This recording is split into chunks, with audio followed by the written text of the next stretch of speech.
When exercising, a lot of processes need to take place in your body to allow more oxygen in your body and for your lungs to expand.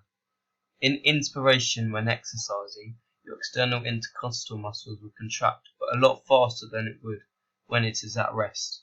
This goes for the same for your diaphragm, when it will flatten quicker than it would at rest and will cause more space for the lungs. The volume in your lungs will increase more than at rest, and then the pressure in your lungs will decrease more in your lungs as more oxygen is increased. With air pressure, the concentration gradient will be a lot steeper than at rest due to how high the volume is in the lungs. In expiration, your external intercostal muscles and diaphragm will relax.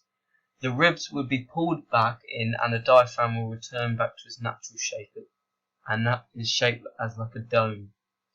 The volume decreases the same amount as when it increased, and the pressure increases the same amount as when it decreased. Finally, the air pressure will be from the lungs into the atmosphere as a steep gradient, as this is expiration.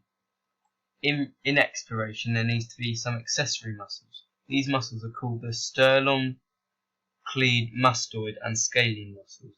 These muscles help move the ribs outwards to increase volume in the lungs and by contracting and pulling them out.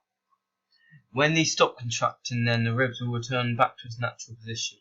To trigger these muscles, the centre called the respiratory control centre sends impulses to the muscles to make them contract. The ventral respiratory group is a group in the respiratory control centre, and it controls force expiratory as it would increase the force of the inspiration in order to balance it out, so someone would not be breathing out more than breathing in. To prevent overinflation, there is a system called the Heering-Brewer reflex, where it will control the inflation of the lungs when there is heavy inspiration taking place. This would send signals to increase expiration.